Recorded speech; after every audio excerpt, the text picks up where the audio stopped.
இன்றைய செய்திக்குறிப்பில் நாங்கள் பார்க்க இருப்பது மிகுந்த பரபரப்போடு கனடாவில் இடம்பெற்று வருகின்ற கனடிய தேர்தல். இந்த தேர்தல் தொடர்பான செய்திகளை பார்க்க இருக்கிறோம். அதே வேளையில் கோத்தபாய ராஜபக்சவை மீண்டும் ஒரு முறை சூழ்ந்திருக்கின்ற பெரும் அபாயம். இவர் மீண்டும் ஒரு முறை குற்ற புலனாய்வு பிரிவுக்கு அழைக்கப்பட போகிறாரா? என்ன குற்றத்துக்காக இவர் அழைக்கப் போகிறார்? இன்றைய தினம் ரணில் விக்ரமசிங்காவிடம் மேற்கொள்ளப்பட்ட விசாரணைகள் தொடர்பான செய்திகள். அதே வேளையில் சுழிபுரம் பகுதியில் 13 வயது சிறுமியை பாலியல் வல்லுறவுக்கு உட்படுத்திய ஒரு பெண் உட்பட பலர் கைது செய்யப்பட்டிருக்கிறார்கள். அது தொடர்பான தகவல். அதே வேளையில் இலங்கையில் இன்று 5 பேருக்கு மரண தண்டனை விதிக்கப்பட்டிருக்கிறது. இவை தொடர்பான தகவல்களை தான் பார்க்க போகிறோம். வாருங்கள், காலைக்குள் செல்லலாம்.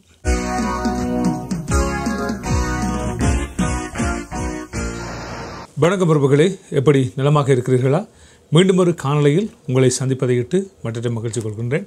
ஆதரவு தருகின்ற அத்தனை உள்ளங்களுக்கும் நன்றிகளை தெரிவித்துக் கொண்டு, யாராவது காணொளியை சப்ஸ்கிரைப் பண்ணாமல் பார்க்குறீங்கன்னு சொன்னால் தயவுசெய்து சப்ஸ்கிரைப் பண்ணி போட்டு பாருங்கோ. அதுதான் எங்களுக்கு நன்றாக இருக்கும். சரி, இன்றைய தினம் நாங்கள் பார்க்க போகின்ற காணொளி, இன்று கனடாவிலே தேர்தல் இடம்பெற்றுக் கொண்டிருக்கிறது. 343 தொகுதிகளுக்கான தேர்தல் இன்றைய தினம் இடம்பெற இருக்கிறது. பெரும்பான்மை கட்சிகளாக லிபரல் மற்றும் கன்சர்வேட்டிவ் NDP கட்சிகள் இதிலே போட்டி போட்டுக் கொண்டிருக்கின்றன. நீங்கள் இந்த செய்தியை பார்த்து கொண்டிருக்கின்ற நேரங்களிலே எண்ணும் பணிகள் ஆரம்பமாகி இருக்கும். பெரும்பாலான கட்சிகள் லிபரல் கட்சி ஆட்சி அமைக்கும் என்று சொல்லிக் கொண்டிருக்கிறார்கள். சிலர் கன்சர்வேட்டிவ் கட்சி ஆட்சி அமைக்கும் என்று தெரிவித்திருக்கிறார்கள். எது எப்படியாக இருந்தாலும் 372 தொகுதிகளை பெறுகின்ற கட்சி தான் ஆட்சி அமைக்கும் என்று சொல்லப்பட்டு இருக்கிறது. லிபரல் கட்சியை பொறுத்தவரை லிபரல் கட்சி கடந்த 10 வருடங்களாக கனடாவை ஆட்சி செய்த ஒரு கட்சியாக இருக்கிறது. ஜஸ்டின் ட்ரூடோ தலைமையிலே அந்த கட்சி தனது ஆட்சி அமைத்து வந்தது என்பதை நீங்கள் எல்லோருமே அறிவீர்கள். அண்மையிலே ஜஸ்டின் ட்ரூடோ தனது பதவியை ராஜினாமா செய்து அதிலிருந்து விலகி கொண்டதன் பிற்பாடு அந்த கட்சிக்கு புதிய தலைவர் ஒருவர் தெரிவு செய்யப்பட்டிருக்கிறார். புதிய தலைவராக மார்க் கார்னி தெரிவு செய்யப்பட்டார். மார்க் கார்னி தனது சிந்தனை போக்குகள் பலவற்றில் பல மாற்றங்களை கொண்டு வரக்கூடியவர் என்று நம்பப்படுகிறது.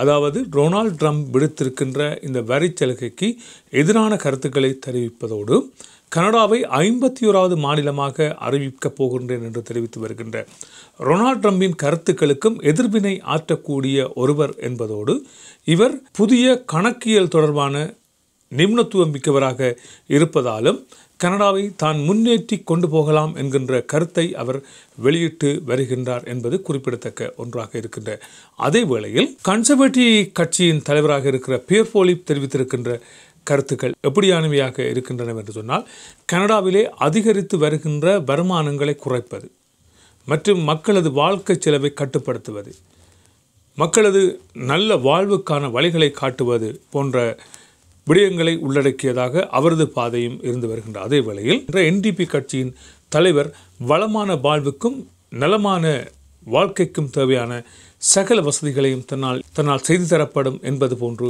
இவர்கள் மூவரும் தெரிவித்திருக்கின்ற கருத்துக்களின் அடிப்படையிலே இன்றைய தினம் இவர்களது தேர்தல் பிரச்சாரங்கள் யாவும் நிறைவடைந்த நிலையிலே இப்பொழுது தேர்தல் இன்று இடம்பெற்று கொண்டிருக்கிறது. கனடியர்கள் தங்களது நாட்டினுடைய பிரதமரை தெரிவு செய்வதற்காக இப்பொழுது வாக்களிப்புகளில் ஈடுபட்டு வருவதை நாங்கள் பார்க்கக்கூடிய மாதிரியாக இருக்கிறது. பல இளையவர்கள் இப்போ இந்த வாக்கெடுப்பிலே கலந்து கொண்டிருக்கிறார்கள். தங்களது வீட்டிற்கு மிக அண்மையில் இருக்கின்ற 500 மீட்டர் தூரத்துக்குள்ள பாடசாலை ஒன்றிலே சென்று அல்லது ஒரு பொது இடத்திலே சென்று அவர்கள் தங்களது வாக்குகளை பதிவு செய்து கொள்ளலாம் என்று தெரிவிக்கப்பட்டதன் அடிப்படையில் அவர்கள் இப்பொழுது தங்களது வாக்குகளை அளித்த வண்ணம் இருக்கிறார்கள். ஆனால் டொனால்ட் ட்ரம்ப் விடுவதாக இல்லை. டொனால்ட் ட்ரம்ப் இன்றும் தனது உத்தியோகபூர்வ இணையதளத்திலே கருத்துக்களை வெளியிட்ட வண்ணம் இருக்கிறார். கனடாவை தனது 51வது மாநிலமாக அறிவிக்கப் போகின்றேன் என்பதோடு கனடிய மக்களுக்கு தனது வாழ்த்துக்களையும் தெரிவித்திருப்பது போன்று ஒரு நக்கல் கேலி கலந்த ஒரு தொனிப்போடு அவர் கருத்துக்களை தெரிவித்து வருவதை நாங்கள் காணக்கூடிய மாதிரியாக இருக்கிறது. எது எப்படியாக இருந்த வேளையிலும் இன்று இரவு 9 மணிக்கு பிற்பாடுதான் வாக்கு எண்ணும் பணிகள் ஆரம்பிக்கப்படும். ஆனாலும் ஒரு குறிப்பிட்ட ஒரு வேளையிலே யார் வெல்லப்போகிறார்கள் என்பது சர்வசாதாரணமாக தெரிய வந்துவிடும். தகவல்கள் வந்தவுடன் அவற்றை உங்களுக்கு நான் தருவதற்கு தயாராக இருக்கின்றேன். ஏனென்றால் கனடாவை நோக்கி பலர் இப்பொழுது வருவதற்கு தயாராக இருக்கிறார்கள். கனடிய நாட்டின் எக்கனாமி இப்பொழுது அதி உச்சத்திலே போய் கொண்டிருக்கிறது. என்ன நடைபெறப் போகிறது என்று யாருக்கும் தெரியாது.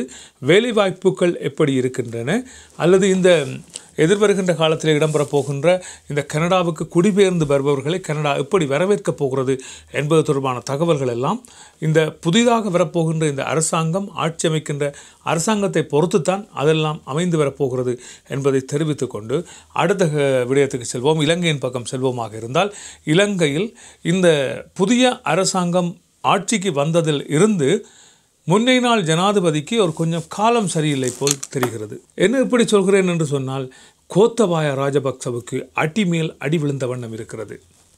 ஈஸ்டர் குண்டுவெடிப்போடு இவர் சம்பந்தப்பட்டிருக்கிறார், ஈஸ்டர் குண்டுவெடிப்பில் பிள்ளையான் இவரது பெயரை சாடியிருக்கிறார் என்று பல்வேறுபட்ட தகவல்கள் வெளிவந்திருக்கின்ற வேளையில் மற்றும் ஒரு விசாரணைக்காக கோத்தபாய ராஜபக்ச இப்பொழுது குற்றப்புலனாய்வுக்கு பிரிவுக்கு அழைக்கப்பட வேண்டிய ஒரு சந்தர்ப்பம் இப்பொழுது வந்திருக்கிறது. அது என்னவென்பதை விரிவாக பார்த்து கொள்ளலாம். நேற்றைய தினம் திடீரென்று விவசாய இராஜாங்க அமைச்சின் மேலதிக செயலாளர் குற்றப்புலனாய்வு பிரிவினரால் கைது செய்யப்பட்டிருக்கிறார்.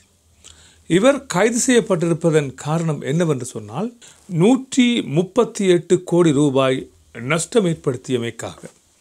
இது எப்படி என்று சொன்னால், ஒரே இரவில், அதாவது உங்கள் எல்லோருக்கும் ஞாபகம் இருக்கும் நினைக்கிறேன், கோத்தபாய ராஜபக்ச அரசாங்கம் ஆட்சிக்கு வந்த சமயம், கோத்தபாய ராஜபக்ச ஆட்சிக்கு வந்த அந்த சமயத்திலே ஒரு இரவிலே இவர் செயற்கை பசலைகள் எல்லாவற்றையும் நிற்பாட்டி நாங்கள் இயற்கை உரத்துக்கு மாறுகின்றோம் என்கின்ற ஒரு தகவலை வெளியிட்டிருந்தார். அவ்வாறு எந்தவிதமான ஆயத்தங்களும் இல்லாது, அதாவது செயற்கை உரங்களை நிறுத்தப் போகிறோம் என்று தெரிவித்து எந்த விதமான ஆயத்தங்களும் இல்லாமல் திடீரென்று ஓரிரவில் எடுக்கப்பட்ட ஒரு முடிவாக நாங்கள் இந்த நாட்டிலே இந்த உரங்களை நிப்பாட்டப் போகிறோம் என்று தெரிவித்ததன் விளைவாக சீனாவில் இருந்து கொண்டு வரப்பட்ட ஒரு உரக்கப்பல், அந்த உரக்கப்பல் சேதன பசலைகள் என்று சொல்லி கொண்டு வரப்பட்டது.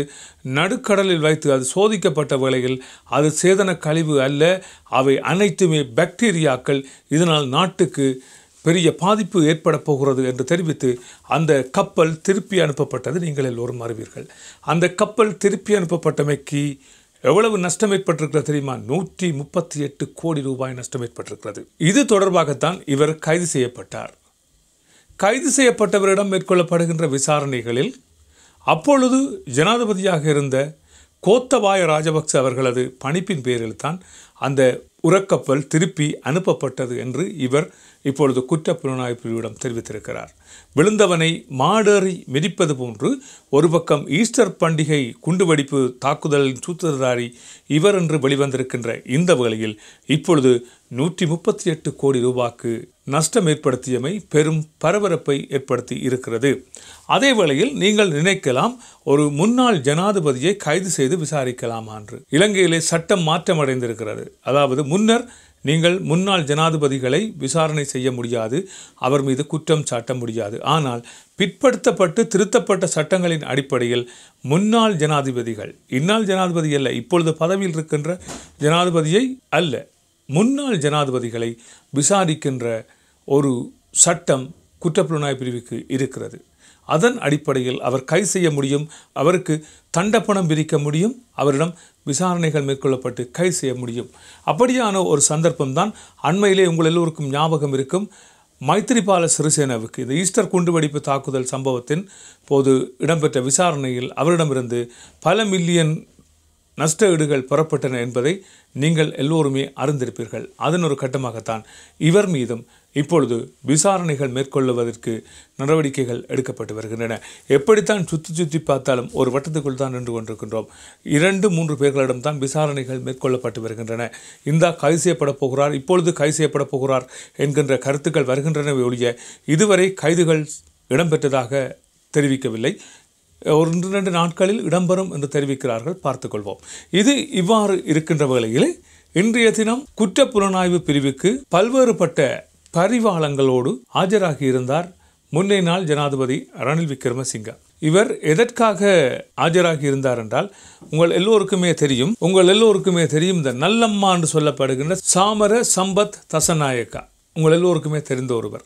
3 குற்றங்களுக்காக கைது செய்யப்பட்ட அவர் 2 குற்றங்களில் பிணை வழங்கப்பட்டு 3வது குற்றத்துக்கு அவருக்கு இதுவரைக்கும் பிணை வழங்கப்படவில்லை. அவர் தொடர்ந்து தடுப்பு காவலில் வைக்கப்பட்டிருக்கிறார். ஒரு மாகாணத்துக்கென்று வந்து நிலையான வைப்பிலிட்ட பணத்தை எப்படி நீங்கள் அந்த நிலையான வைப்பை நிறுத்தி அந்த பணத்தை பெற்றுக்கொண்டீர்கள், இதனால் இவ்வளவு நஷ்டம் ஏற்பட்டிருக்கிறது அந்த மாகாணத்துக்கு என்று சொல்லி அதன் மூலமாகத்தான் இவர் கைது செய்யப்பட்டு விசாரணைகள் மேற்கொள்ளப்பட்டு வந்தன. ஆனால் இந்த விசாரணைகள் மேற்கொள்ளப்பட்டு வந்திருந்த வேளையில் இதற்குள் தானாக வந்து மூக்கை நுழைத்து அது அவர் மேற்கொள்ளவில்லை. அப்பொழுது பிரதமராக இருந்த நானும் மைத்திரிபால சிறிசேனவும் தான் இவற்றை மேற்கொண்டோம் என்று சொல்லி ஒரு விடயத்தை தெளிவுபடுத்தியதன் விளைவாகத்தான் ரணில் விக்ரமசிங்கா இப்பொழுது விசாரணைக்கு அழைக்கப்பட்டிருந்தார்.